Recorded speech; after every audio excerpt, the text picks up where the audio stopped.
హరే కృష్ణ. అందరికీ భాగవతం క్లాస్ స్వాగతం. మన 4వ స్కందం 13వ అధ్యాయంలో కొంత భాగాన్ని చూసుకున్నాం నిన్న. సో 13వ అధ్యాయంలో అసలు ఈ ప్రచేతలు ఎవరు? ఎందుకంటే నారదుల వారు ఈ విధంగా ప్రచేతల యొక్క యజ్ఞంలో ఆ, ధ్రువుడు గురించి కీర్తించినందుకు కీర్తించాడు అని మైత్రేయుడు విదురుడితో అన్నప్పుడు, సో విదురుడికి ఆ కుతూహలత వచ్చింది. అంటే ప్రచేతుల యొక్క యజ్ఞంలో ధ్రువుడు గురించి, లేదా ఆ ప్రచేతల యజ్ఞంలో నారదు వారు పాల్గొన్నారు అని అంటేనే ఆ ప్రచేతలు అనేవాళ్ళు ఎంతో కొంత అర్హత, భక్తుల్లో అర్హత సంపాదించి ఉంటారు కాబట్టి నారదు వారు అక్కడికి వెళ్ళి ఉండొచ్చు. కాబట్టి ఆ ప్రచేతలు ఎవరు, వాళ్ళ కుటుంబ సభ్యులు ఎవరు, ఎట్లా నిర్వహించారు యజ్ఞం అని అడిగారు. సో నారదముని యొక్క ఆయన యొక్క ఔన్నత్యం ఇక్కడ వాళ్ళు వివరిస్తూ ఆయన పంచరాత్రిక విధిని కూడా ఆయన సంకలనం చేశాడు చెప్తూ. సో తర్వాత ఆ, అందుకనే మన విదురుడికి ఆతృత కలిగింది అసలు ఆ, ఈ ప్రచేతల గురించి అడగడానికి. అయితే అందుకనే మైత్రేయుడు ఏం చేశాడంటే, ఓకే మీకు ఇప్పుడు ప్రచేతల గురించి కావాలి కాబట్టి ధ్రువుడు ప్రచేతల మధ్య ఉన్నటువంటి మిగతా వంశీయస్తులు, సో వాళ్ళ గురించి ఆ వివరించడానికి ఆయన సిద్ధపడ్డాడు. సో ఆ తర్వాత అందుకే ఇక్కడ ఆయన ధ్రువుడు యొక్క పెద్ద కుమారుడు ఉత్కల అని కొద్దిగా ఆధ్యాత్మిక భావన ఉండడం వల్ల ఆ, అతను రాజ్యాన్ని స్వీకరించడం తిరస్కరించాడు. పైగా ప్రజలందరికీ అతని మీద మంచి అభిప్రాయం లేదు. ఎందుకంటే మందబుద్ధుడుగాను, పిచ్చివాడుగా, మూర్ఖుడుగా వాళ్ళకి కనిపించాడు. కాబట్టి మంత్రుడు వత్సర అనే ఆయనకి పట్టాభిషేకం చేసి, ఆ తర్వాత మనం చూసుకున్నాం వీళ్ళందరూ తర్వాత వంశీయుల్లో వాళ్ళ పెళ్లిళ్ళు ఎలా జరిగినాయి. బట్ అంగ మరియు సునీత సునీత సో వీళ్ళకి కుమారుడుగా వేణ అనే ఆయన పుట్టడం, అతన్ని వంకర బుద్ధి, ఇప్పుడు కుట్రలు చేసేటువంటి మనస్తత్వం ఉండేటువంటి వ్యక్తి. అయితే షార్ట్ గా చెప్పేస్తాడు, ఫస్ట్ బ్రీఫ్ గా చెప్తాడు. ఇట్లా ఆ అంగ మహారాజుకి ఈ కుమారుడైన వేణ చెడు ప్రవర్తన కారణం చూసి విరక్తి చెంది ఇల్లు నుంచి వెళ్ళిపోయాడు. సో తర్వాత ఋషులు వేణాన్ని చంపి వాళ్ళు ఆ అంటే శపించడం జరిగింది. దానివల్ల అతను మరణించాడు. కానీ ప్రజలందరూ కూడా బందిపోట్లు, వీళ్ళ ప్రమాదం పెరిగింది. కాబట్టి ఏదో ఒక విధంగా మనకి ఇప్పుడు రాజు కావాలి కదా అని ఆ ఆ శరీరం నుంచే వాళ్ళు ఆ భగవంతుడి యొక్క ఆవిర్భావం జరిగింది. అది ఆ భగవంతుడి యొక్క అవతారం వచ్చి పృథు మహారాజు. సో శరీరం నుంచి మందనం చేశారు. సో కాబట్టి వాళ్ళ విదురుడు అడిగాడు, అసలు అసలు సాధువు లాంటి రాజు అయినటువంటి అంగరాజు ఆ, అసలు వేనారాయణ చటుకుమారుడు జన్మనిచ్చాడు అని అంటే ఏంటి కారణం? అంటే అంత సాధువు లాంటి వాడికి సాధువే పుట్టాలి కదా, సాధువు లాంటి బిడ్డలు పుట్టాలి. కానీ ఇక్కడ పూర్తిగా ఆ, వ్యతిరేకంగా అసలు ఎలా జన్మించాడు అసలు? అయినా సాధువులు రాజును చంపే అంత, శపించవలసినంత అవసరం ఏమొచ్చింది? ప్రజలు ఎట్లాంటి పాపాత్మైన రాజునైనా వాళ్ళు వాళ్ళు ఆ రాజుని వాళ్ళు ఆ రాజు కింద ఉంటారు, రాజు కింద జీవిస్తారు. కానీ వీళ్ళు అసలు రాజుని ఎట్లా విస్మరించాడు అసలు ఈ ప్రజలంతా? ఆ, కాబట్టి అసలు ఇవన్నీ నాకు వినడానికి నేను చాలా సిద్ధంగా ఉన్నాను, దయచేసి నాకు ఇంకా కొంచెం వివరించండి అని బ్రీఫ్ గా ఫస్ట్ చెప్పేశాడు. ఇది జరిగింది అని. ఇప్పుడు ఆయన వివరణ అడుగుతున్నాడు విధులు. కాబట్టి ఇప్పుడు వేణ జన్మకు దారి తీసినటువంటి పరిణామాలను వివరించినటువంటి మైత్రేయుడు. సో అసలు వేణ యొక్క జన్మ ఎలా జరిగింది? సో ఒకానొక సమయంలో అంగమహారాజు అశ్వమేధ యజ్ఞంను తలపెట్టాడు. టైం చెప్పలేదు, బట్ ఒక సమయంలో జరిగింది. బ్రాహ్మణులు ఆ యజ్ఞానికి ఆహ్వానించారు, దేవతలను ఆహ్వానించారు. ప్రతి యజ్ఞానికి దేవతలను ఆహ్వానిస్తారు. ఎందుకంటే ఆ యజ్ఞం యొక్క ఫలాలు దేవతలు స్వీకరిస్తేనే మన కోరిక నెరవేరుతుంది. ఎందుకంటే ఆ కోరిక నెరవేర్చాల్సింది అక్కడ ఉన్నటువంటి దేవతలు. ఉత్తరకామేష్టి యజ్ఞం, అశ్వమేధ యజ్ఞాలు, సో ఇవన్నీ యజ్ఞాలన్నీ కూడా దేవతలు తృప్తి పడడానికి చేస్తుంటారు. స్పెసిఫిక్ గా మనకు ఒక పర్టికులర్ కోరిక ఉంటే. వ్యక్తిగతంగా కోరికలతో. కాబట్టి వాళ్ళు ఏం చేస్తుంటే ఆ యజ్ఞంలోంచి వచ్చే ఫలాన్ని స్వీకరించడానికి దేవతలు కావాలి కాబట్టి దేవతలందరూ ఎప్పుడైనా సరే యజ్ఞం స్టార్ట్ చేసుకుంటే దేవతలందరూ వాళ్ళు ఆహ్వానిస్తారు. అదేవిధంగా ఇక్కడ బ్రాహ్మణులు యజ్ఞంని యజ్ఞంకు దేవతల్ని ఆహ్వానించారు. కానీ అక్కడ ఏం జరిగిందంటే మొత్తానికి దేవతలు ఆ యజ్ఞానికి రాలా వాళ్ళు. సో బ్రాహ్మణులేమో యథావిధంగా శాస్త్రయుక్తంగా వాళ్ళని ఆహ్వానించారు. కానీ దురదృష్టవశాత్తు దేవతలు మేము రాము అని చెప్పేశారు యజ్ఞానికి. ఓకేనా? దేవతలు రాలా. కానీ యజ్ఞం స్టార్ట్ చేశారు కానీ వాళ్ళు రాలేదు. అంటే అక్కడ ఏం జరిగి ఉండొచ్చు అనే ఒక అంచనా ఏంటంటే, ఒకటి యజ్ఞ ప్రక్రియలైనా ప్రక్రియ చేసే విధానంలో ఎక్కడో లోపం జరిగి ఉండొచ్చు, లేదా వస్తువులలో ఆ, ఎక్కడో నాణ్యత లేనటువంటి లేదా పవిత్రం కానటువంటి వస్తువులు వాడి ఉండొచ్చు, లేదా మంత్ర ఉచ్చారణలో ఏదో ఒక లోపలైనా ఉండి ఉండొచ్చు. ఏదో జరిగి ఉంటుంది, అందుకే దేవతలు రారు. యాక్చువల్లీ యజ్ఞం అనేది చాలా కష్టమైనది అనమాట. అంటే చాలా ప్రతిదీ ఆ, బాగా ఉండేటట్టుగా చూసుకోవాలి. ప్రతి వస్తువు ప్రతి డీటెయిల్డ్ గా వివరణాత్మకంగా మనం తెలుసుకొని ప్రతిదీ అక్కడ ఉండేటట్టు చేయాలి. లేకపోతే యజ్ఞం యొక్క ఫలితం మీద పూర్తి ప్రభావం దాని మీద పడుతుంది అనమాట. అందుకే ఈ రోజుల్లో మనం వింటున్న ఆడ యజ్ఞం చేసే వీడు యజ్ఞం చేసే ఇవన్నీ అసలు ఏది వర్కౌట్ కావు. ఈ కాలంలో ఎస్పెషల్ గా బ్రాహ్మణుల చేత నిర్వహించేటువంటి అది ఏ యజ్ఞం అయినా సరే అక్కడ జస్ట్ అక్కడ కార్యం జరుగుతుందే కానీ దానికి ప్రయోజనం ఎవరు పొందలేరు. ఎందుకంటే ఆ వస్తువులు కానీ ఆ విధానం కానీ అంత పవిత్రమైన బ్రాహ్మణులు కానీ ఇప్పుడు ఎవరు లేరు, దొరకరు కూడా. అందుకే మనకి నామ సంకీర్తన యజ్ఞాన్ని నిరంతరం చేసుకోమని చెప్పేసి మనకి చక్కగా మనకి ఆ ఆ విధానాన్ని మనకి ఇచ్చారనమాట. కాబట్టి ఇక్కడ వీళ్ళు బ్రాహ్మణులు చెప్తున్నారు మేము ఆహ్వానించాము కానీ అయినప్పటికీ కూడా దేవతలు వాళ్ళు ఇక్కడికి రాలేదు. యజ్ఞ ప్రక్రియ అంతా బాగానే ఉంది, దాంట్లో ఎటువంటి లోపాలు లేవు. వస్తువుల్లో మేము చెక్ చేసుకున్నాము, లోపాలు ఏమి లేవు.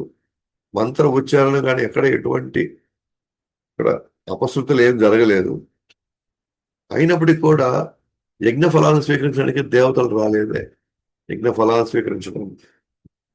సో బ్రాహ్మణులకు వాళ్ళు క్లారిటీ ఇచ్చేస్తున్నారు ఏమని, ఇక్కడ వరకు అంతా చక్కగా జరుగుతోంది, ఎక్కడ మేము మాకు తెలిసి ఎటువంటి లోపం వీటిలో ఎక్కడ లేదు అని. అందుకే వాళ్ళు అన్నారు మాకు అర్థం కావడం మాకు అర్థమైంది ఏంటి అని అంటే దేవతలు ఎక్కడైనా వాళ్ళు ఏమైనా అవమానపడ్డారా, వాళ్ళు విజ్ఞానం వెళ్ళడం వాళ్ళు తక్కువ అంటే వాళ్ళు మనల్ని తక్కువ చేశారు అన్నట్టుగా వాళ్ళు ఏమైనా ఫీల్ అయ్యారా మనం చేసిన ఏర్పాటుల్లో, తద్వారా వాళ్ళు ఏమైనా అవమానపడ్డారా అని కొంచెం బ్రాహ్మణులు వాళ్ళకున్న కొంత డౌట్ ని వాళ్ళు వ్యక్తం చేశారు. వాళ్ళు దేవతలు సాధారణంగా వచ్చేస్తారు కానీ ఎందుకు ఇక్కడికి రాలేదు. ఇది వినినటువంటి అంగమహారాజు తను ఎక్కడైనా దేవతల పట్ల అపరాధం చేశాడని ఆందోళన చెందాడు. పోనీ మీరు చేయలేదు, బట్ రాజుగా నేను నిర్వహించే వ్యక్తిని కదా, నేనేమన్నా ఈ యజ్ఞం జరిపే విషయంలో నేను ఎక్కడైనా ఏమన్నా పొరపాటు లేకపోతే ఎక్కడ అపరాధం ఏమైనా చేశానా అని చెప్పేసి తను తాను తను తన మనసులో ఉన్న విషయాన్ని వాళ్ళ ముందు వ్యక్తం చేశాడు. అప్పుడు వాళ్ళు అంటున్నారు ఈ జీవితంలో ఎటువంటి పాపం చేయలేదు కానీ గత జన్మలో చేసిన దానికి ఈ జన్మలో మీకు కుమారుడు లేడు, ఈ జన్మలో అయితే మీరు ఏం చేయలేదు, ఇప్పటి వరకు మీరు అన్ని సవ్యంగా జరుగుతున్నాయి, అన్ని ఏర్పాట్లు బ్రహ్మాండంగా చేశారు కాబట్టి ఇబ్బంది ఏం లేదు, ఈ జన్మకైతే ఏం లేదు. బహుశా గత జన్మలో ఏమైనా చేస్తున్నారా ఏంటి, దేవతలు రావట్లేదు, ఎస్పెషల్ గా ఉత్తరకామేష్టి యజ్ఞం అశ్వమేధ యజ్ఞం రాలేదంటే ఖచ్చితంగా ఏదో బలమైన కారణం ఉండి ఉంటుంది. ఎందుకంటే మా వైపు నుంచి మేము క్లియర్ గానే ఉన్నాం, మా వైపు నుంచి అదే. కాబట్టి ఈయన తన వైపు నుంచి దాన్ని ఆలోచిస్తున్నాడు. అయితే కానీ దేవతలు రాకపోతే యజ్ఞము ముందుకు తీసుకెళ్ళకపోతే కుమారుడు రాడు. కాబట్టి వాళ్ళే సలహా ఇచ్చారంటే బెటర్ మనం అదే కోరదాము. కానీ మనం భగవంతుడి వైపు ఫస్ట్ మనం భగవంతుడిని ఆహ్వానిస్తాం. భగవంతుడు ప్రార్థించి యజ్ఞం నిర్వహించినట్లయితే, భగవంతుడు ప్రార్థించి యజ్ఞం నిర్వహించి ఆయన్ని ఫస్ట్ మనం ఆహ్వానించినట్లయితే భగవంతుడిని, అప్పుడు మీ కోరిక నెరవేరుతుందేమో. కాబట్టి భగవంతుని ఆ యజ్ఞానికి ఆహ్వానించినట్లయితే దేవతలు కూడా తప్పకుండా వస్తారు. ఎప్పుడైతే మనం భగవంతుడిని మనం ఆహ్వానిస్తే దేవతలు కూడా ఖచ్చితంగా వస్తారు. వాళ్ళకి ఎక్కడో అవమానపడ్డా, ఎక్కడన్నా వాళ్ళు అపరాధంగా ఫీల్ అయినా, లేకపోతే వాళ్ళకి మనం చేసే వాటిల్లో వాళ్ళకి లోపాలు ఉన్నట్టు మనకు కనిపించిన భగవంతుడు కానీ వస్తే వీళ్ళందరూ రావాల్సిందే. ఎట్లయితే మనం కూడా చూస్తాం కదా, ఇక్కడ మంత్రి వస్తే అందరు రావాల్సిందే. ఇక్కడ అట్లనే సీఎం పిఎం వస్తే అక్కడ చుట్టుపక్కల ఉన్న అందరూ ఆఫీసర్స్ అందరూ వచ్చేయాల్సిందే. మళ్ళీ విడిగా రమ్మంటే వాళ్ళు ఇదిగో అదిగో అట్లా ఇట్లా ఇది అది అని చెప్పేసి ఏదేదో కారణాలు చెప్తున్నారు. కాబట్టి వీళ్ళకంటే పై ఆఫీసర్ని లేదా పై పోస్ట్ ఉన్న వాళ్ళు పిలిచారు అనుకోండి, ఆటోమేటిక్ వాళ్ళందరూ ఇంకేం కారణం చెప్పకుండా వాళ్ళు చచ్చినట్టు ఆ రోజు రావాల్సింది. కాబట్టి బ్రాహ్మణులు ఇప్పుడు అదే చెప్పారు, మనం వీళ్ళకి వాళ్ళని మనం బతిలాడి వాళ్ళకి మనం ఎన్ని రకాల సర్ది చెప్పాలి, మనం పై తీసిన వీళ్ళు అవుతుంది. కాబట్టి మనం డైరెక్ట్గా మనం భగవంతుని ప్రార్థించి ఆయన ఆహ్వానించగలిగితే ఈ దేవతలు కూడా వచ్చేస్తారు. కాబట్టి ఆ హరి వచ్చినట్లయితే ఆయన ఏ కోరిక కోసం మనం పూజిస్తామో ఆ కోరికని ఖచ్చితంగా ఆయన తీరుస్తాడు. కాబట్టి ఆ సమయంలో వాళ్ళు భగవంతుని ప్రార్థించారు, భగవంతుడు వచ్చాడు. భగవంతుడితో పాటు తర్వాత దేవతలు కూడా వచ్చారు. ఆ యజ్ఞం స్టార్ట్ అయింది, యజ్ఞం నిర్వహణ జరుగుతూ ఉంది. జరుగుతూ ఉన్నప్పుడు అది సక్సెస్ అయ్యింది, అంటే అది విజయవంతమైంది. కాబట్టి ఏంటి సూచన విజయవంతమైందని, దాంట్లో నుంచి ఒక వ్యక్తి వచ్చి ఒక బంగారు కుండలో పాయసం తీసుకొచ్చి సమర్పించాడు. సో పర్ఫెక్ట్ గా, ఎందుకంటే ఫలితం వచ్చింది అంటే ఎక్కడ ఎటువంటి లోపాలు జరగలేదు. వెంటనే అంగమహారాజు ఆ పాయసాన్ని స్వీకరించి వాసన చూసి పత్తి భార్య అయినటువంటి సునీతకు ఇచ్చాడు, దాన్ని ఇచ్చాడు. సో కాబట్టి అనుకునే విధంగా యజ్ఞం ఓకే అయింది. యజ్ఞం సో ఫలితం వచ్చేసింది. ఇప్పుడు దాన్ని తీసుకొచ్చి సునీతకి ఇచ్చాడు. సునీత దాన్ని తాగిన కొంతకాల క్రమంలో ఒక పుత్రుడు జన్మించాడు. అయితే తల్లి వైపు ఉన్నటువంటి జనరేషన్, అంటే తల్లి యొక్క తండ్రి పేరు మృత్యు అంటే ఆ మృత్యువుకి ఒక రూపం ఇస్తే ఆ రూపము ఆయన సునీత యొక్క తండ్రి అన్నమాట. మృత్యు అంటేనే మనం అంటాం ఇది అపశకునం అని. మృత్యు అంటేనే ఆ ప్లేస్ లో మనం ఒక చెడు జరిగింది అన్న భావన ఉంటుంది. సో అట్లాంటి వ్యక్తి యొక్క పోలికలు ఇప్పుడు ఈ బాబులో వచ్చాయి. సో మృత్యు ఏం చేస్తుంది, ఎవరినైనా సరే వాళ్ళని హరించేస్తుంది. అది ఒక విధంగా చెప్పాలంటే జీవించే వాళ్ళకి అది ఒక విధంగా మృత్యు చేసినంత కూడా క్రూరత్వం లాగా కనిపిస్తుంది. క్రూరత్వం అంతే కదా, మనం కూడా మనకి అనుకోని విధంగా ఊహించని విధంగా మనకి బాగా కావలసిన వాళ్ళు వెళ్ళిపోయారంటే అంటాం మనం, ఎందుకు ఇంత క్రూరంగా భగవంతుడు ఇట్లా చూస్తున్నాడు మనల్ని అని చెప్పి మనం ఎన్నోసార్లు మొదలుపడి ఉండొచ్చు మేము. అందుకనే ఆ తాతయ్య పోలిక, అంటే తల్లి యొక్క తండ్రి, ఆయన పోలికలు వచ్చాయి.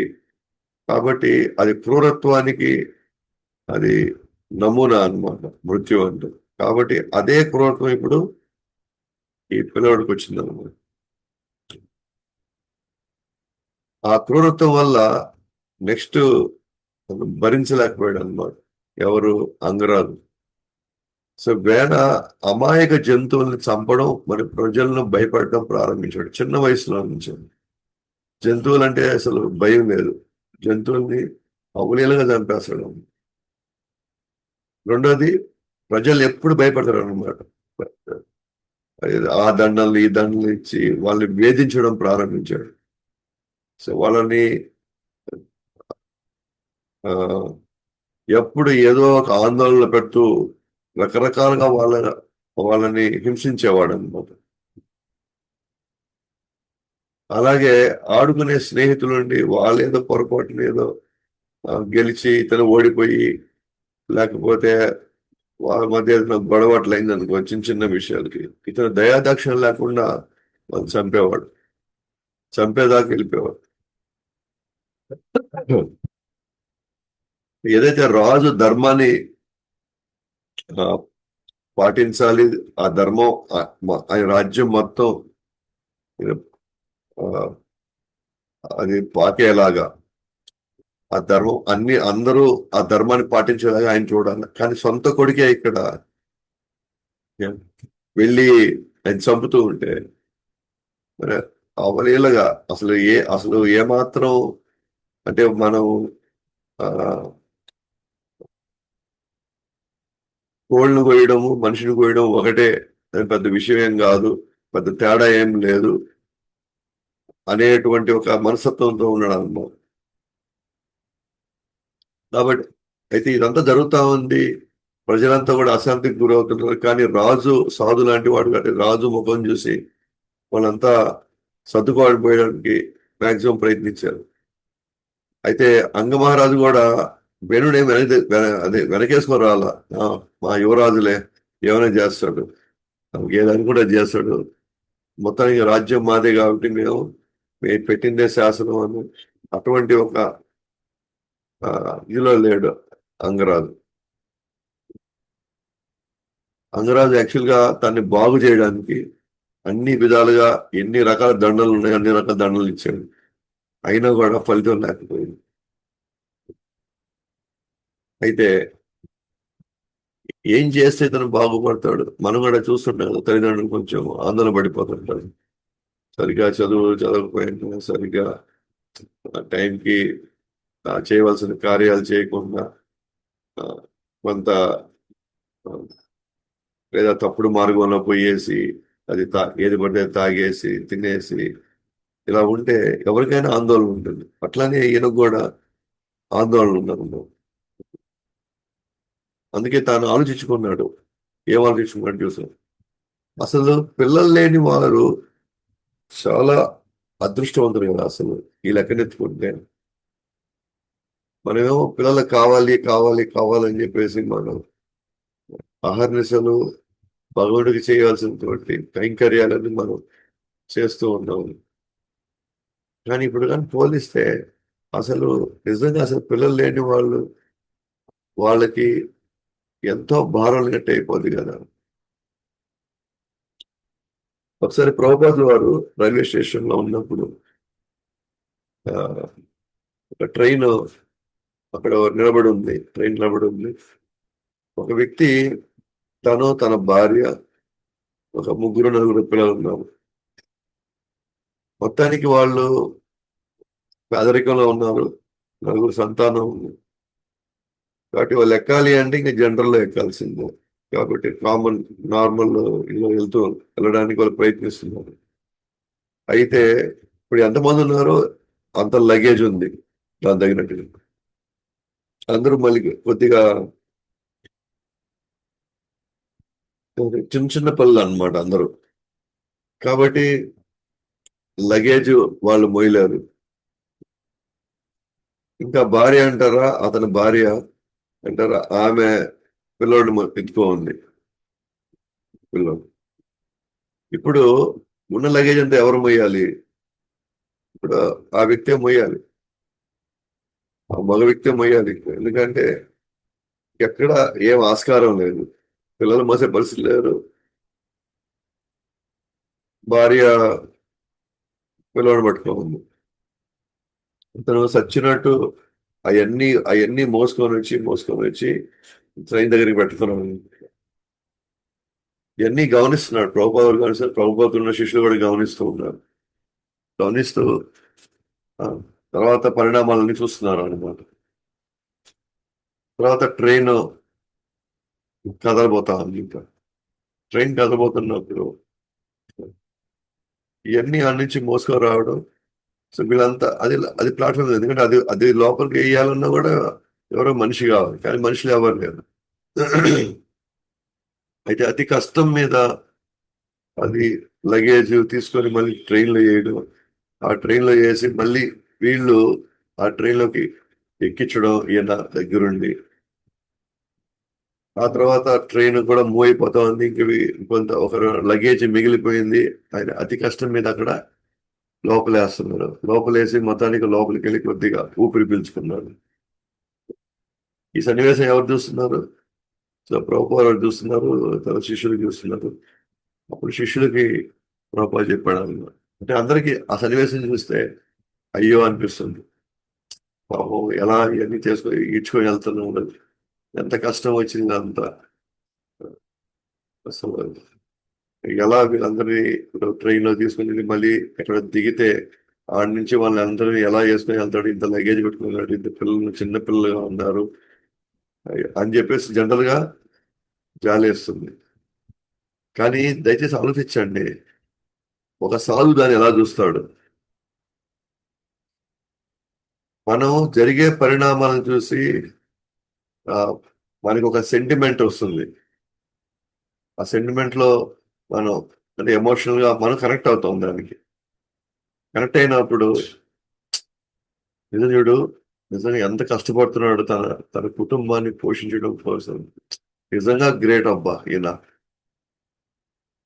లేకపోతే ఈ, ఎంత బాధ్యతగా ఇవన్నీ తీసుకుని వెళ్ళి అక్కడ పెట్టుకొని వీళ్ళందరినీ కూడా తీసుకుని వెళ్తూ వాళ్ళు చక్కగా వాళ్ళని కూర్చోబెట్టాడు. తన కష్టపడ్డాడు చూసావా, అది త్యాగం అంటే అని. జనరల్ గా మనం చూసేటువంటి మనలాంటి వాళ్ళం మనం చూసేటువంటి కోణం అది. సాధు ఎలా చూస్తున్నాడు చూడండి దాన్ని. ప్రభుపాద అన్నారు, ప్రభుపాద ఏమన్నారంటే ఆ కొద్దిగా సుఖం కొద్దిగా ఆపుకోండి, ఆ కొద్దిగా శారీరక సుఖం కొద్దిగా ఆపుకోండి, ఇంత భారం జీవితాంతం పడాల్సిన అవసరం లేదు కదా.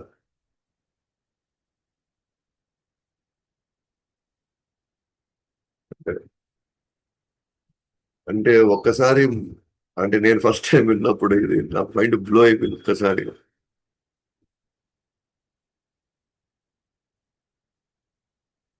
అంటే ఒక జీవితకాలం మోసే అంత ఇది ఒక చిన్న దగ్గర ఇల్లు ఇతను ఇరుక్కోబోయాడు. ఇతను అతను తలుచుకుంటే ఇది చేయాల్సిన ఈ ప్రాసెస్ పోవాల్సిన అవసరం లేదు కదా అసలు. సో మానవ జన్మ వచ్చింది కేవలం ఎంత తక్కువ లగేజ్ ఉంటే, ఎస్పెషల్ గా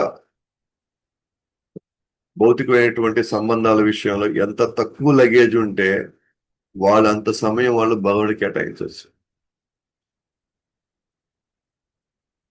కేవలం అజ్ఞానం అక్కడ, అజ్ఞానం. మానవ జన్మ యొక్క ఉద్దేశం తెలియకపోవడం, మానవ జన్మ యొక్క లక్ష్యం తెలియకపోవడం,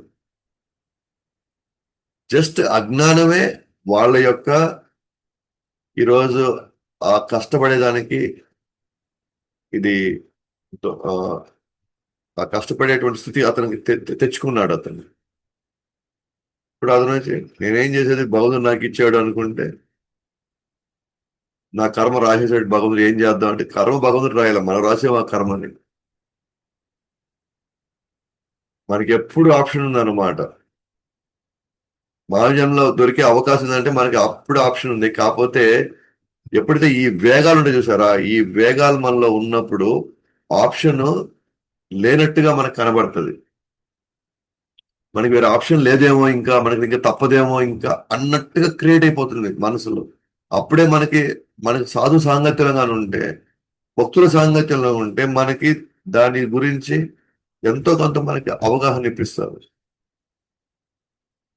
ఇక్కడ ఉన్న ప్రతి జీవుడికి ఆప్షన్ ఉందన్నమాట, తను ఇప్పటికైనా సరే నేను సఫర్ అవ్వాలా వద్దా అని. కానీ ఆ ఆప్షన్ తనకు కనబడదు. ఎలాగైతే ఆ, ఆ, ఇప్పుడు మనం ఎలుకని ట్రాప్ లో ఎట్ట పెడతాం, ఎలుకని మనం ఎలుక బోన్లోకి గట్టి తీసుకొని వస్తాం. మన ముందు దాన్ని తినే వస్తువు ఏదో పెడతాం. ఎలుకకి కావాలనుకుంటే అది తినొచ్చు, లేకపోతే వెళ్ళిపోవచ్చు అక్కడి నుంచి. కానీ ఎలుకకి దాని మీద ఉన్న మోహం ఏం చేపిస్తుంది? నేను తినకపోతే చచ్చిపోతానేమో, అది నా కోసమే ఉందేమో అది అని దాని దాన్ని తినేదానికి వెళ్ళే ఇది. అది ఎలా వచ్చిందంటే ఆ తనకి నాకు ఇంక ఆప్షన్ నేను తినాల్సిందేనేమో అని అన్నట్టుగా మైండ్ క్రియేట్ చేసేస్తుంది మనలో. మన మైండ్ క్రియేట్ చేసేసి దాంట్లోకి వెళ్ళేటట్టు చేసిన తర్వాత తప్పక లాగేస్తుంది అది. అంటే యాక్చువల్గా మన కర్మలో లేదు అది. మన కర్మలో లేదు అది, తీసుకోవాలని మనకు అవసరం కూడా లేదు అది. కానీ మన గత జన్మపు వాసనలు, మన కోరికలు, ఈ త్రిగుణాల ప్రభావం, ఈ కామ క్రోధ మొహ మద మత్సరాలు ఇవన్నీ ఏం చేస్తున్నాయంటే నువ్వు తీసుకోకపోతే నువ్వు చచ్చిపోతావు, నువ్వు పెళ్లి చేసుకోకపోతే నీ జీవితం అయిపోయినట్టే, ఇంకా నువ్వు చేసుకోకపోతే ఇంక అంతా అయిపోయినట్టే, ఇంకా నువ్వు పిల్లగనకపోతే ఇంక అంతే, నువ్వు ఇంకా అంతే ఇక్కడ. అలాంటి ఒక వాతావరణం మన జీవితంలోకి లేదా మన పరిస్థితులు అలా వచ్చేసినప్పుడు మనం ఏమంటామంటే నన్ను పరిస్థితులు అట్లా లాగేసాయి. పరిస్థితులు ఎప్పుడు లాగలేవు అవి. మన దగ్గర ఆ అవగాహన, ఆ జ్ఞానం, దానికి కావలసిన బలం మనం తీసుకోగలిగితే మనం దాన్ని తప్పించుకోవచ్చు. అదే మానవ జన్మ ఉండేది ఒకే ఒక అవకాశం ఏంటంటే అందరూ సఫర్ అయ్యేలాగా నేను సఫర్ అవ్వకుండా నేను తప్పించుకోవచ్చు.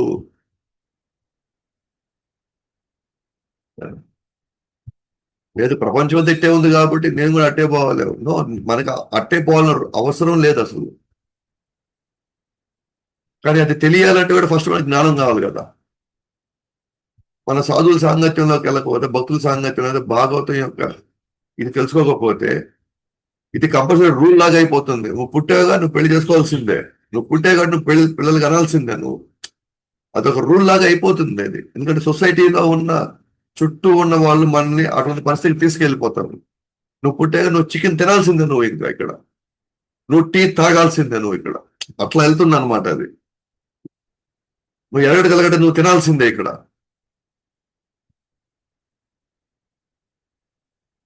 సో నువ్వు దొంగలించినా సరే నువ్వు సంపాదించాల్సిందే ఇక్కడ నువ్వు. ఎందుకంటే నీ కుటుంబం నీకు ముఖ్యం. నీకు అలా వెళ్తుంది అనమాట సమాజం. ఎందుకంటే ప్రపంచం అంతా మనం అనుకుంటాం వీళ్ళు ప్రపంచంలో అంతా జ్ఞానులు అనుకుంటున్నాం మనం. ప్రపంచంలో అంతా అజ్ఞానులే.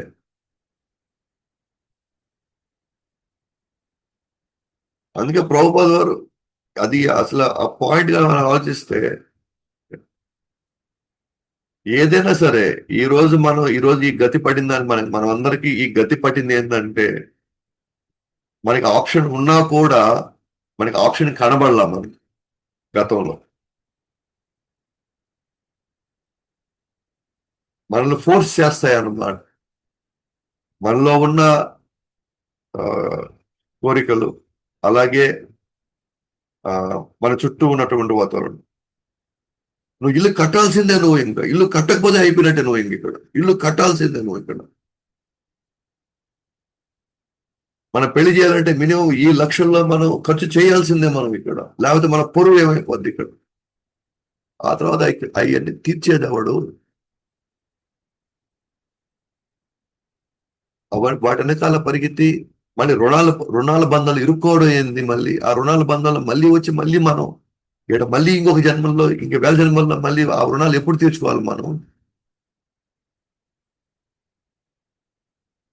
సో ఇదంతా ఒక పెద్ద వలయం అన్నమాట. ఇదంతా ఆ వలయం నుంచి మనం భాగవతం దాన్ని చదవకపోతే, భాగవతం మనం వినకపోతే, మన సేవ చేయకపోతే భగవంతుడికి ఈ వలయం నుంచి బయటపడే ప్రసక్తే లేదన్నమాట. మనం ఛాన్సే లేదు అసలు. అది మనమే క్రియేట్ చేసుకున్నాం అది. ఈ జ్యోతిష్యకారులు వీళ్ళు ఎవరు చేయలేదు దాన్ని. లోపల వేర్లు, ఆ కోరికల యొక్క వేర్లు బయట లాగాల, బయటికి రావాలి. అది భక్తియుత సేవ చేయకపోతే అది బయటికి తీసే ప్రసక్తే లేదు. మీరు కర్మ మార్గం ఫాలో అవ్వండి, జ్ఞాన మార్గం, యోగ మార్గం ఫాలో కావండి, ఏ మార్గం ఫాలో అయినా లోపల ఆ వేర్లు తీయలేవు. మేబీ తాత్కాలికంగా కొంత ఉపశమనం ఇచ్చినట్టుగా, అది ఏదో కంట్రోల్ అయినట్టుగా మనకి నటిస్తుంది అంతే. కానీ వాస్తవం వాతావరణం వచ్చినప్పుడు మాత్రం మొత్తం లాగేస్తుంది. మొత్తం అంటే ఒక మంచి వాతావరణం వచ్చింది అనుకోండి, మళ్ళీ ఆ కోరికలు మళ్ళీ స్టార్ట్ అయిపోతాయి. కేవలం భక్తియుత సేవలో మాత్రమే దీన్ని మనం బయటికి లాగగలుగుతాం. ప్రభుపాద గారు ఆ మాట అనగానే నాకు ఒక్కసారి, మరి ఈ ఆప్షన్ మనకి ఎందుకు కనబడలేదు?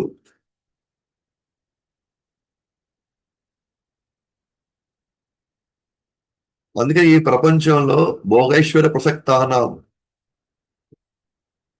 ఎక్కడైతే భోగం ఉందో అది ఏ రూపమైనా కావచ్చు. అది అది కళ రూపమా, నాలిక రూపమా, శరీర రూపమా, ఏదైనా కావచ్చు. భోగం భోగం ఉంది అంటే మనం ట్రాప్ చేయడానికే అది. అది భోగం అని మనకి ఎంత తెలుసు అంటే మనకి భగవంతుడు గుర్తురాదు. అది భోగం అని. ఆ పని చేసేటప్పుడు లేదా అది మనం అనుభవించేటప్పుడు మనకి భగవంతుడు గుర్తు రాలేదు అనుకోండి, అంటే భగవంతుడు మర్పించే చేసేదంతా భోగమే. అంటే మనం ట్రాప్ లోకి వెళ్తున్నాం అని అర్థం. మనకు భగవంతుడు గుర్తు రావట్లేదు అంటే అది ఏదైనా కావచ్చు.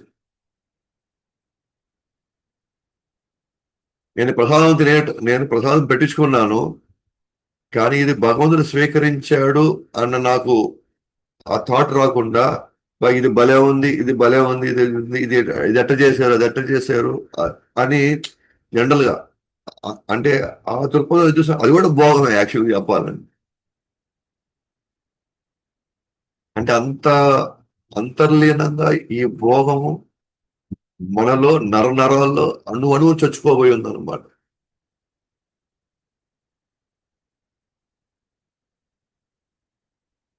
అప్పుడు ఏదో సాధువు చెప్పాడు అనుకోండి, ఎందుకండి ఇవన్నీ, ఎందుకు ఇంత కష్టపడాల్సిన అవసరం అంటే, నీకేమయ్యా, నీకు తెలుసా ఇవన్నీ మేము ఎంత పడుతున్నావు అని.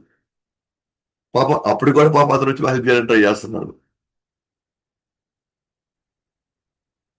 నీకేం తెలుసు మా గురించి, మా చెప్పేవాళ్ళు నువ్వు పో అంటారు. అతను వచ్చి, పర్వాలేదు నాయన, భగవన్ నామం తీసుకో, పర్వాలేదు, వచ్చి కొద్ది భాగవతం విను, అప్పుడప్పుడు వచ్చి కొద్ది సేవ చేసుకోవాలంటే, మాకు అది టైం ఆడుంది ఇప్పుడు మాకు. మళ్ళీ మనమే రివర్స్ అనమాట మళ్ళీ. సో ఈ ఈ వలయంలో చిక్కున్న తర్వాత మనకి ఆప్షన్స్ కనబడకుండా, యాక్చువల్గా ఇప్పటికీ ఆప్షన్స్ ఉన్నాయి, ఎప్పటికీ ఆప్షన్స్ ఉంటాయి. కానీ కనపడనీయకుండా ఆ, ఆ, అవి ఉండిపోతాయి. కనబడకుండా ఉండిపోతాయి అవి.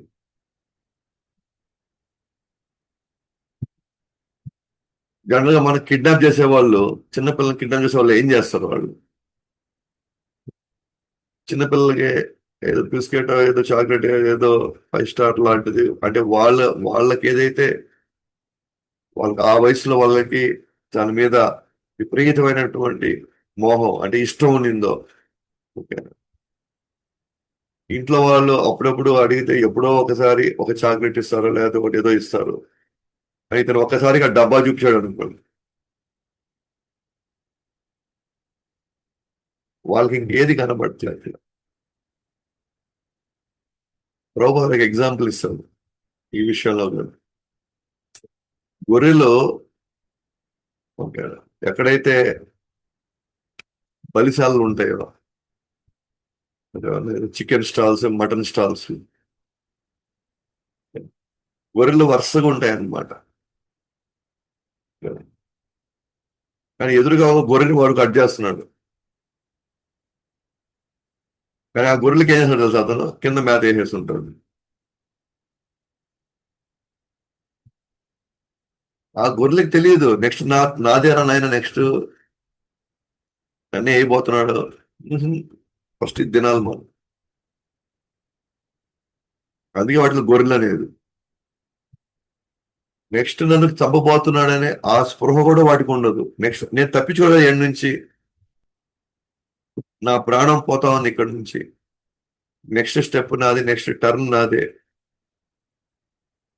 కాబట్టి నేను వెళ్ళాలి కదా ఇక్కడ నుంచి, లేకపోతే నేను నరకం చూస్తాను ఇక్కడ. ఇది ఫస్ట్ ఇంపార్టెంట్. అంటే దాని మైండ్ ఎంత లాక్ అయిపోయిందంటే, దాని బుద్ధి ఎంత లాక్ అయిపోయిందంటే, నేను ఫస్ట్ ఇది తినాలా అనే ఇదిలో ఉంటుంది. అంత విధంగా ఇప్పుడున్న పరిస్థితుల్లో మనలాంటి బద్ధ జీవులం ఒక్కొక్క అంశంలో మనం ఇరుక్కోబోయి ఉన్నాం. ఒక్కొక్క అంశంలో ఇది జస్ట్ ఒక ఫ్యామిలీ, ఒక పిల్లలు, అది అది ఒక ఆస్పెక్ట్ అంతే. అట్లాగా మనలాంటి వాళ్ళం, మనం ఒక ఆస్తి మీద, ఒక ఒక ఒక వస్తువు మీద, లేదా ఒక చీర మీద, లేకపోతే కొంతమంది షూస్ మీద, లేకపోతే ఒక కారు మీద, ఈ విధంగా ఒక్కో దాంట్లో మనం లాక్ అయిపోయేసి, ఓకేనా?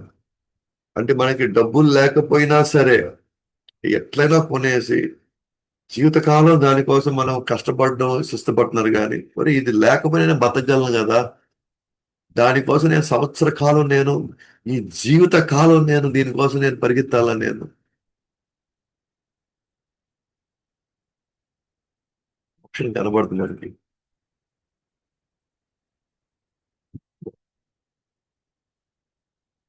ఈఎంఐలు కట్టడం అంటే మనం బానిస అయిపోయినట్టే. జీవితకాలం మనకు రాసిచ్చేసాం మన జీవితం అంటే. డబ్బులు కట్టడం పెద్ద ప్రాబ్లం కాదు, మెంటల్ టెన్షన్ వస్తుంది చూసారా, అది చాలా పెద్ద సమస్య. దాని వెనకాల మనం రాత్రి బౌలు మనం వెళ్ళి కష్టపడుతున్నాం చూసారా, ఎంత ఎనర్జీ వేస్ట్ అవుతుంది. ఒక జీవిత కాలం పోతా ఉంది. ఒక మనిషి జన్మ 80 లక్షల జన్మ జీవిత కాలం, 80 లక్షల జన్మల తర్వాత ఒక మాన జన్మ వస్తుందంటే అది జస్ట్ ఒక వస్తువు కోసమో, ఏదో ఒక వ్యక్తి కోసమో, లేక దానికోసం ఇదంతా అలా వృధాగా పోతుందంటే, ఓకేనా, ఈ మాయా, ఈ ప్రకృతి ఎంత బలీయమైందో మనం చూడొచ్చు.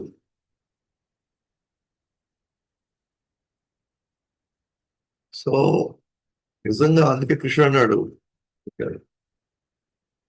దైవీహేష గుణమేమి మమ మాయా దురత్యయ, నా మాయ నువ్వు దాటలేవు. It is highly difficult. చాలా కష్టమైంది అది, వల్ల కానే కాదు అసలు, జరిగేదానికి అవకాశమే లేదు. బట్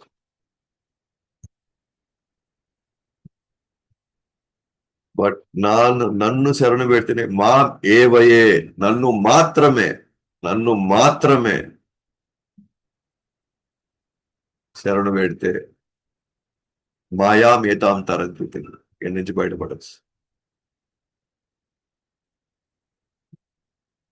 కానీ ఎంత లాక్ అయిపోయామంటే శరణు వేడే టైం కూడా లేదు మనకి. నెక్స్ట్ మళ్ళీ మనకి డెస్టినేషన్స్ వచ్చేస్తాయి, నెక్స్ట్ టార్గెట్స్ వచ్చేస్తాయి. అది అది కంప్లీట్ చేయాలి, ఇది పూర్తి చేయాలి, అది పూర్తి చేయాలి, ఇది పూర్తి చేయాలి. అంటే అది తీర్చడానికి కూడా మనకు టైం లేదు ఇప్పుడు. అంత అన్ని అంత అన్ని అన్ని రకాలుగా మనం ఇరుక్కోబోయి ఉన్నాం మనం. సో నిజంగా ఇది అజ్ఞానంతో మనకి మనం కొని తెచ్చుకున్న కష్టాలు ఇవన్నీ. కానీ ఇప్పటికీ ఆప్షన్ ఉంది. జస్ట్ గురువు చెప్పినటువంటి ఆదేశాలని, భక్తుల సాంగత్యం గడిపి ఈ రోజుకి ఆప్షన్ ఉంది ఇక్కడ శాశ్వతంగా బయటపడ్డానికి. సో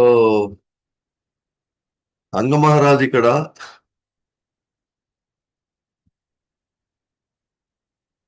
ఆందోళన చెందాడు, అన్ని రకాలుగా ప్రయత్నిస్తున్నాడు.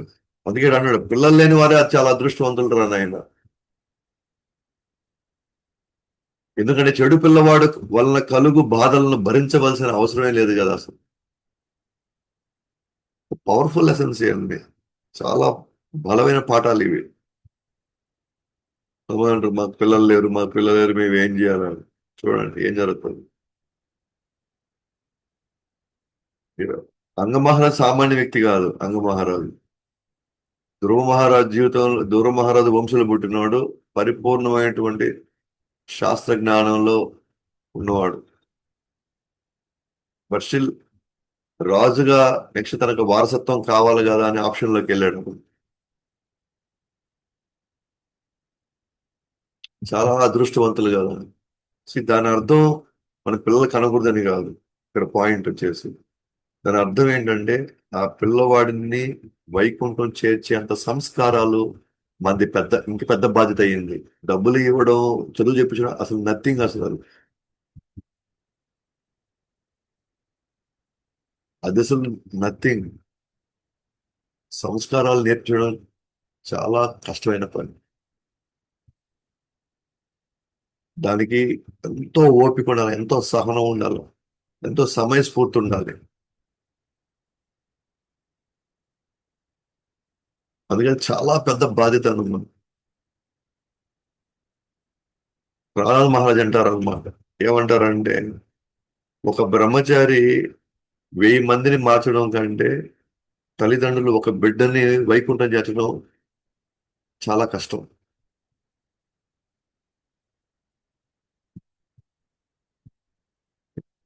అందుకే ఆయన అంటాడు, ఒక తల్లిదండ్రులు ఒక బిడ్డను మార్చగలిగి బ్రహ్మచారి 1000 మందిని మార్చిన ఆ బిడ్డని ఆ సంస్కారాలతో పెంచగలిగితే వాళ్ళు వైకుంఠం వెళ్ళిపోతారు. ఎందుకంటే వాళ్ళు అన్ని త్యాగాలు చేయాలి. వాళ్ళు ఒక మానసికంగా ఒక యుద్ధం చేయాలి, వాళ్ళు ఒక జీవితకాల యుద్ధం చేయాలి వాళ్ళు.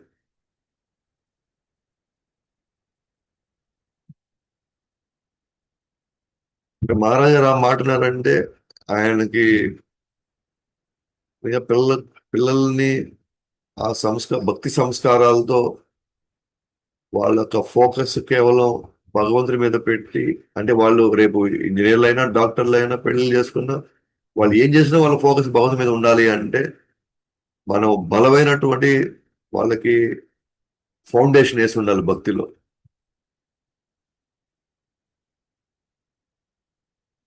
నిజంగా ఆ క్రమంలో వీళ్ళు వైకుంఠం వెళ్ళిపోతారంటే అటువంటి బిడ్డని కన్నందుకు ఆ బిడ్డ కొన్ని వేల మందిని భక్తులు చేస్తాడు. అందుకే ధ్రువ మహారాజు వెళ్ళేటప్పుడు వాళ్ళ తల్లి కూడా వెళ్ళిపోయింది. ఎందుకంటే ఒక రాజుగా చాలా మంది భక్తులయ్యారు. అతను భక్తుడు కాబట్టి తన సామ్రాజ్యంలో ఉన్న అందరినీ భక్తి చేసుకునే అవకాశం ఇచ్చాడు.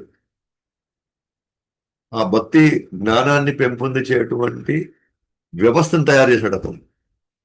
సో వ్యవస్థ అలా తయారైంది అనుకోండి, అందరూ భక్తులు అయిపోతారు.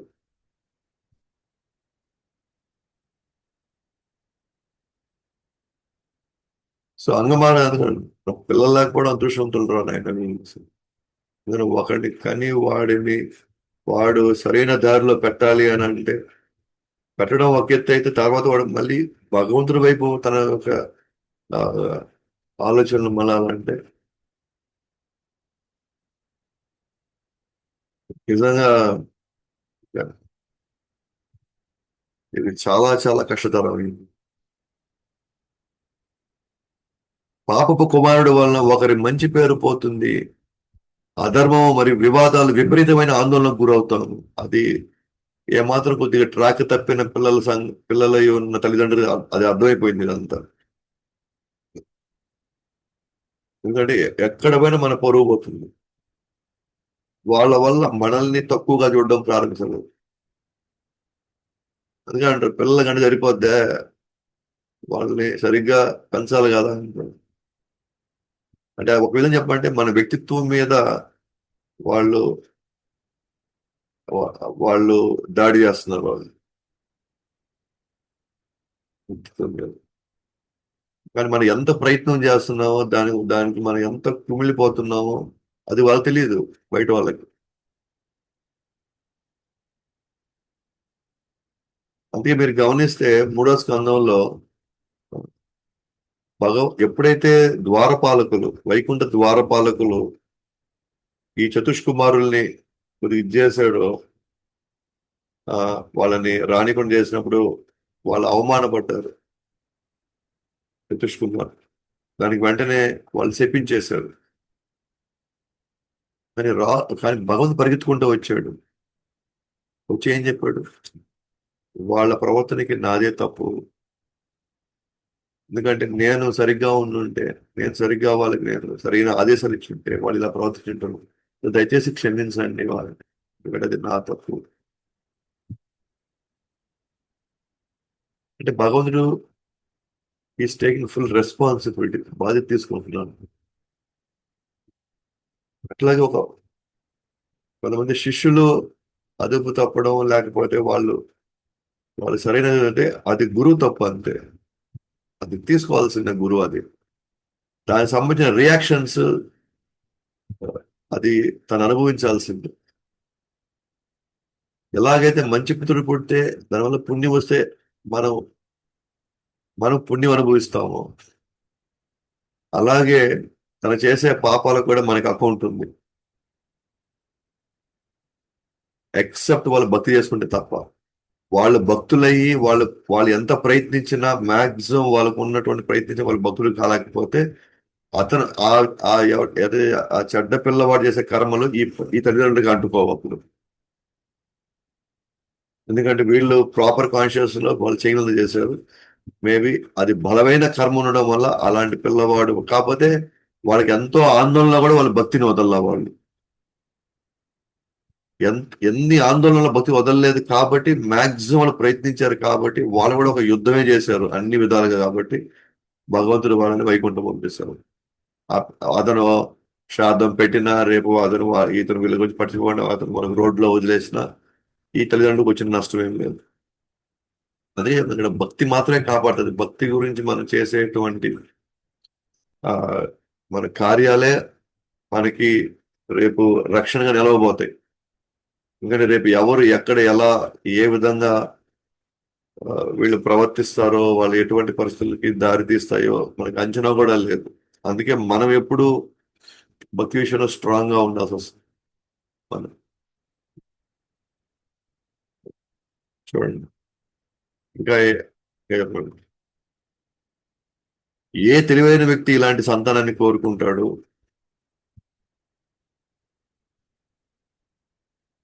కేవలం మోహంలో ఉండి కోరుకోవాల్సిందే, లేదా ఒకరి ఇంటిని నాశనం చేసుకోవాలనుకుంటే తప్ప. లేకపోతే ఎవడు కోరుకోండి ఇలాంటి సంతానం? వాడు విపరీతమైన మోహం అయినా ఉండాలి, లేదా నా ఇల్లు నాశనం అవ్వాలని తానే కోరుకో ఉండాలి. కాబట్టి అతను అటువంటి వాడు ఇలాంటి సంతానం కోరుకుంటాడు. అంటే ఇల్లంతా సర్వనాశనం అయిపోతుంది. ఎందుకంటే వచ్చేవాడు మాటిండు, ఏ వస్తువులు ఆడబడితే పడేస్తాడు, ఇంకా ఒకడు పుట్టిన కూడా కొడతాడు. దయాదక్షాలు చూపించాడు అంటే వీళ్ళు మనకి నవమాసాలు మోసం కన్నారే, వీళ్ళు ఎంత రక్తం దారిపోసారు, వీళ్ళు ఎంత చెమట దారిపోసారు మన కోసం. కనీసం ఇది కూడా ఉండదు వాళ్ళు. మళ్ళీ ఇప్పుడు ఇంకొక ఎన్ని తన తీవ్ర ఆవేదన పూర్తి స్థాయిలో వ్యక్తం చేసిన తర్వాత ఇప్పుడు నెక్స్ట్ స్టేట్మెంట్ ఏను, అయినా మంచి కుమారుడే, మంచి కుమారుడు కంటే చెడ్డ కుమారుడే మేల్లే ఒక విధంగా అంటే. ఇప్పుడు రైట్ ట్రాక్ లోకి వచ్చాడు. ఇప్పుడు దాకా నలిగిపోతున్నాడు. ఇప్పుడు అతనికి ఒక సాక్షాత్కారం, ఒక రియలైజేషన్ వచ్చింది ఇప్పుడు. అంటే ఎంతో ఒక వ్యక్తి ఎంతో మదనకు గురైతే గాని తనకి పర్ఫెక్ట్ లెసన్ అర్థం కాదు, జీవితం యొక్క ఉద్దేశం అర్థం కాదు ఫైనల్ గా. కొంతమందికి ఈ జన్మ దొరుకుతుంది అది, కొంతమందికి కొన్ని లక్షల జన్మలు పడుతుంది, అంతే తేడా. చూడండి, మంచి కుమారుడి కంటే చెడ్డ కుమారుడే మేలు అబ్బా ఒక విధంగా మనకి. ఎంత ఆందోళనకు గురైన తర్వాత, ఎన్ని రకాలుగా ప్రయత్నించిన తర్వాత తనకు వచ్చే పాయింట్ ఇది, తన మదిలో ఏమని, అది మంచివాడైతే వాడు బంధంపై ఇంకా ఆసక్తి పెంచుతాడు, ఇంకా ఆశ కల్పిస్తాడు ఆ బంధం మీద. అయితే ఇట్లాంటి వాళ్ళు చెడ్డ కుమారులు అయితే బంధంపై అనాసక్తి చూపిస్తారు, బంధాల పైన అనాసక్తి చూపిస్తారు. మంచి కుమారుడు పుట్టాడు అనుకోండి, ఆ మంచి కుమారుడిని చూసుకునే క్రమంలో అసలు భగవంతునే మర్చిపోతారు. వాడికి ఏం చేయాలా, రేపు వాడికి ఏమేమి వాడికి కొనిచ్చాలా, లేకపోతే వాడిని ఎట్ట తయారు చేయాలా, రేపు వాడు ఇంజనీర్ చేయాలా, డాక్టర్ చేయాలా, ఎటువంటి అమ్మాయి తీసుకొచ్చి పెళ్లి చేయాలా, వాళ్ళకి వచ్చే మనవాడికి ఏం చేయాలా, అంటే బంధంపై ఇంకా ఆసక్తి పెరిగిపోయింది. ఇంకా నేను లేకపోతే వాళ్ళు ఎవరు చూసుకుంటారు, నేను లేకపోతే వాళ్ళు ఎట్ట గడుస్తుంది వాళ్ళది, నేను కాబట్టి ఎట్ట దిద్దాను, నా వల్లే వాడు ఈరోజు ఆ స్థాయికి వెళ్ళాడు. బంధంపై ఆసక్తి పెరిగితే అది భగవంతుడికి దూరం అయిన పరిస్థితి వస్తే అది నిజంగా దురదృష్టమే. అది మంచి కుమారుడు, కానీ మన భగవానుడు దూరం అయింది. ఇతను ఏమన్నా చెడ్డ కుమారుడు ఏమైనంటే ఇతను బంధాలపై విరక్తి కలిగించాడు. ఇతను అనాసక్తి నా దీనివల్ల నాకు బతకాలనే ఆశే పోయింది నాకు అసలు. ఇతను భగవంతుని తెలుసుకుంటున్నాడు, భగవంతుడి వైపు మళ్ళీ ఇతను. అందుకే నిన్న మన క్లాస్ చెప్పాం, ఏది అదృష్టం ఏది దురదృష్టం అనేది మనం సంఘటన జరిగినప్పుడు మనం ఎవ్వరూ చెప్పలేము.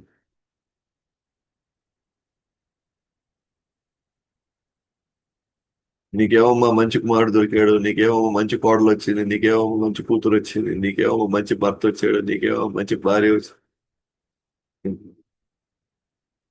మంచి మనం అందరం కోరుకుంటాం మంచిగా కావాలి, కానీ ఆ మంచిలో భగవంతుని మర్చిపోకూడదు.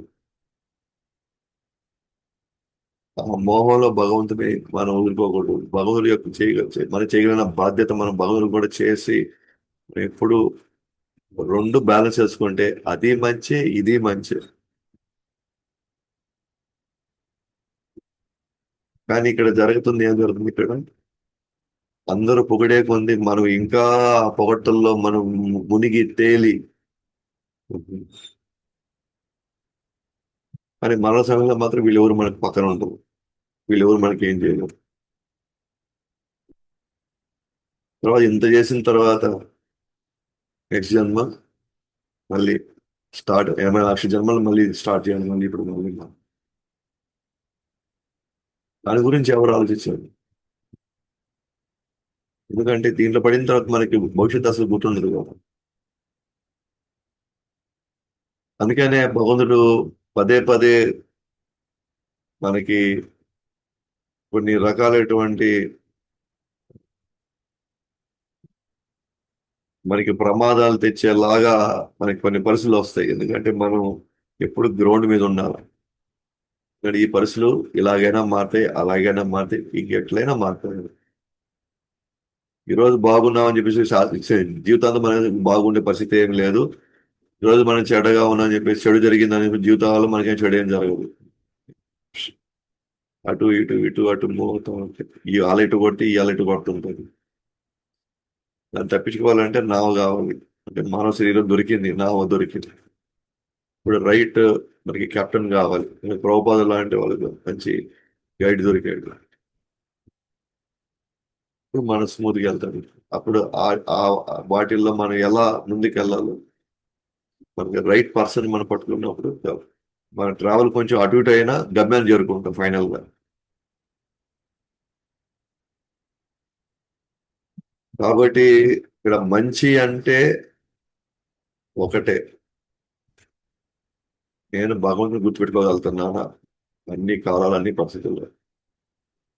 వాళ్ళు మన జీవితంలో ఎవరున్నా అది మంచి జరిగింది మనకి. ఒకరు మనల్ని హింసించడం వల్ల మన భగవంతుడి దగ్గరికి వెళ్తే ఆ హింస మనకి జరిగింది మంచిదే. ఒకరికి వచ్చిన ఆస్తి సంపదల వల్ల మనం భగవంతుడికి దూరం అయ్యామంటే ఆస్తి సంపదలు మనకు దురదృష్టం, మనకి చెడు చేసినాయి అవి. సో అది మనం ఎప్పుడు గుర్తుపెట్టుకోవాలి. దీనివల్ల నేను భక్తిలోకి ఎదిగానా, దీనివల్ల నేను భక్తికి దూరం అవుతున్నానా, దీనివల్ల నేను భగవునికి ఎక్కువ నేను స్మరణలోకి తీసుకెళ్ళగలిగానా, దీనివల్ల నేను భగవుని స్మరణ నేను తగ్గిందా. పెరుగుంటే అదృష్టం, పెరగపోయింటే దురదృష్టం. ఇదే కొలమానం. ఇక వేరే ఏ కొలమానాలు లేవు ఇక్కడ. ఇక ప్రపంచంలో వాడు ఎవడు ఎన్ని రకాలుగా పొగిడినా, మళ్ళీ ఎన్ని రకాలుగా వీడు పనికిరాడు, వీడు వీడు మూర్ఖుడు, వీడిని చదివి కూడా మళ్ళీ వీడు వెళ్ళి మళ్ళీ దేవుడు ఎవరు కలిసిపోయాడు, వీడి చదువు చదివి ఎందుకు వేస్ట్ అని 100 మంది తిట్టినా మనం చేసిన అదృష్టం అది. అది చాలా గొప్ప పని చేసాము, లేదా గొప్ప గొప్ప ఆ, గొప్ప కార్యమే జరిగింది అది. ఇక్కడ ఒకటే గుంజ ఒకటే ఉంది, ఒకటే పోల్ అంతే. ఏంటది? భగవంతుడి వైపు వెళ్తుంటే దట్ ఇస్ రైట్, భగవంతుడు దూరం చేస్తుందంటే అది రాంగ్. ఇది అదృష్టం, అది దురదృష్టం. ఇంకా మిగిలింది ఇంకా మనం ఆలోచించుకోవాలి, మనం అనలైజ్ చేసుకోవాలి. ఇంకా ఏదైనా సరే ఈ ప్రపంచంలో, ఏదైనా సరే, ఎవరైనా సరే భగవత్ చింతనకి మనం దూరం అవుతున్నాం అంటే మనకి అది దురదృష్టం. భగవత్ చింతనకి దగ్గర అవుతున్నాం అంటే అది అదృష్టం. ఇంకా భౌతికంగా జరిగే మంచి చెడు కష్టం నష్టం దానికి ఎటువంటి వాల్యూ లేదు. ఇంకా ఆ భౌతికంగా జరిగే మంచి చెడులకి ఎవరో పోగొడుతున్నారు, ఎవరో తింటున్నారు అంటే దానికి ఎటువంటి వాల్యూ లేదు దానికి. అది కేవలం మనము సెంటిమెంటల్ గా మనం ఫీల్ అయ్యి మనం ఏడ్చుకొని మన కష్టాలు మనం కొని తెచ్చుకున్నట్టే అయ్యాను. వాటికి అంత విలువ, అంత ఆలోచన దానికి మనం ఇవ్వాల్సిన అవసరం అసలు నేనే లేదు అసలు. అలా ఇచ్చారు అంటే మీరు ట్రాప్ లో ఉన్నట్టే అది. దానికి అంటే మీరు బలహీన, మీ హృదయ దౌర్బల్యం, అది మీ వీక్నెస్, లేదా అది మన వీక్నెస్ అంతే. అది భగవంతుడి సంబంధం లేదు, ఇతర ఈ సమాజ సంబంధం లేదు, అది మన వ్యక్తిగతం. అది మనం అలా పెంచబడ్డామా, మనం అలా అలాంటి పరిస్థితులు వచ్చి మనం అలా తయారయ్యామా, అది వేరే సంగతి. బట్ అది మన వీక్నెస్ అన్నమాట. ఆ వీక్నెస్ ని నుంచి బయటపడాల్సింది మనమే, మనం ఎదగాల్సిందే దాంట్లో నుంచి తప్ప ఆ పరిస్థితులు అటు ఇటు ఇటు అటు ఇవన్నీ వస్తూనే ఉంటాయి. కాబట్టి ఆ ఆలోచనలతో రాజ్యం మరియు జీవితమే విరక్తి చెంది అనాసక్తితో రాత్రి రాత్రి ఎవరికి చెప్పకుండా వెళ్ళిపోయాడు. ఎక్కడికి వెళ్ళిపోయాడు?